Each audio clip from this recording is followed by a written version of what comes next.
Plasmid जो bacteria होते हैं या प्रोकैरियोटिक कोशिका वाले जो जीव हैं, उनमें उनका जो मूल डीएनए होता है, इसके अतिरिक्त डीएनए का एक खंड पाया जाता है जो कि वृत्ताकार होता है।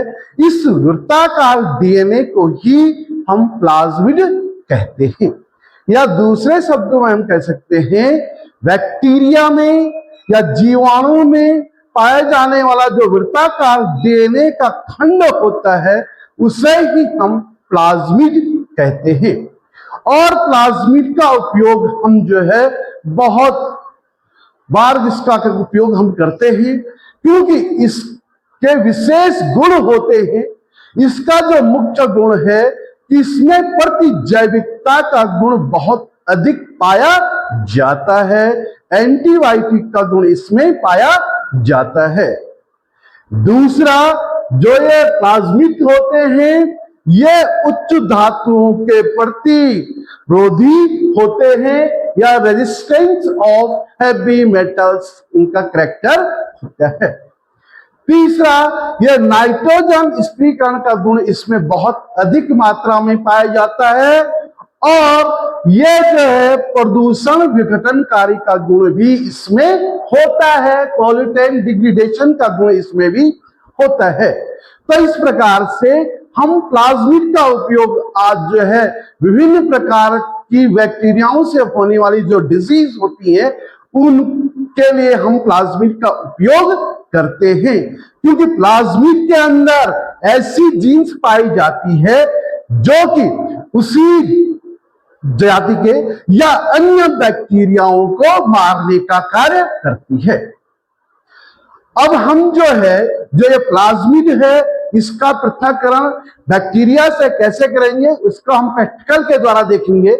इससे पहले इसमें जो है, जो लैंगिक जनन के लिए एफ कारक इसमें पाया जाता है, तथा इसमें जो प्रतिरोधी क्षमता के लिए आर कारक जीन्स इसमें पाई जाती है। अगर हमें किसी प्रोकैरियोटिक कोशिका से प्लाज्मिड को अलग करना है, या किसी जीवाणु से हमें जो है प्लाज्मिड को अलग करना है, तो हम एक टेस्ट ट्यूब लेंगे। टेस्ट ट्यूब में हमने जो है उस प्रोकैरियोटिक कोशिका को रखा या उस बैक्टीरिया को रखा जिससे हमें प्लाज्मिड को अलग करना है। टेस्ट ट्यूब में हमने उसको लिया और इसमें अब हम जो है अपमार्जक को मिलाएंगे। इसमें ऐड अपमार्जक को करेंगे और वो अपमार्जक होता है SDS, सोडियम डोडोसिल सल्फेट। आपको ये याद रखना है, इसमें हम जो है सोडियम डोडोसिल सल्फेट इसमें मिलाएंगे। इसमें हमने जो है SDS मिलाया, सोडियम डोडोसिल सल्फेट मिलाया और इसको हिलाया। हिलाने से जो ये प्रोकैरियोटिक कोशिका है, इसकी कोशिकावृत्ति अलग हो जाती है, या जो जीवाणु कोशिका है उसकी कोशिकावृत्ति अलग हो जाती है। और इस टेस्ट ट्यूब में इसका जो है मूल डीएनए, इसके अलावा प्लाज्मिड का डीएनए, इसके अलावा प्रोटीन तथा आरएनए इसमें अवक्षेपित हो जाता है। अब हमने क्या करना है, जो ये अवक्षेप हमें प्राप्त हुआ है, इसमें अब हम जो है एसिटिक अम्ल को मिलाएंगे। पहले हमने SDS मिलाया, अब हम इसमें एसिटिक एसिड इसमें मिलाएंगे।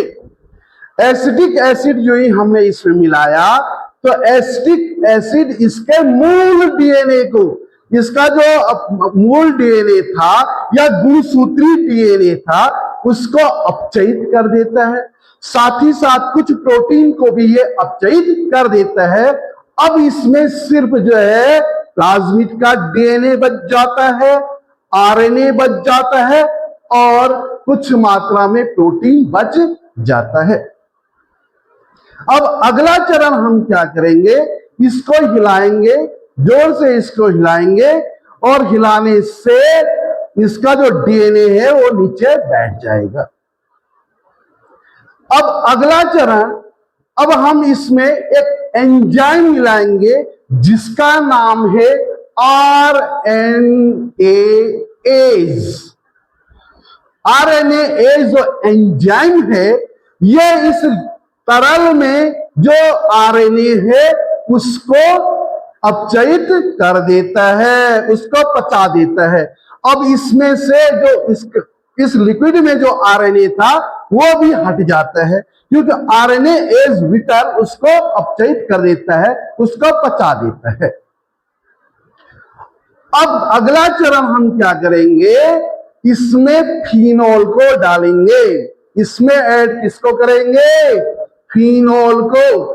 फिनोल को जो ही हमने इसमें डाला, तो अब यहां इस टेस्ट ट्यूब में जो ये लिपिड था, तरल था, इसके दो स्तर बन जाते हैं।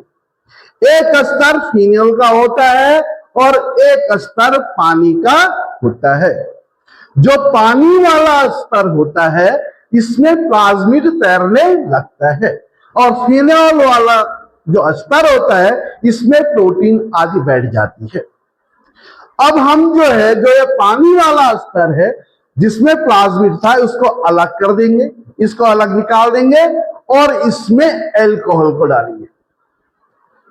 और एल्कोहल आप जो है उसमें मैथिल एल्कोहल का उपयोग कर सकते हैं, एथिल एल्कोहल का उपयोग कर सकते हैं। और एल्कोहल को हमने डाला तो अब वो जो है पूर्ण रूप से जो प्लाज्मिड है वो इस लिक्विड से अलग हो जाता है। अब इस प्लाज्मिड का उपयोग हम जो है लेबोरेटरी में करेंगे, या हम जो है इसको प्रतिजैविकता के लिए या जो है अन्य लाभदायक क्रियाओं के लिए हम इस प्लाज्मिड का उपयोग करेंगे। जो प्लाज्मिड है, प्लाज्मिड का जो अनुभार होता है 10⁻⁶ से 10⁻8 डाल्टन इसका वेट होता है, अनुभार इसका होता है। तो जो है प्लाज्मिड को पृथक्करण की विधि हमने देखी।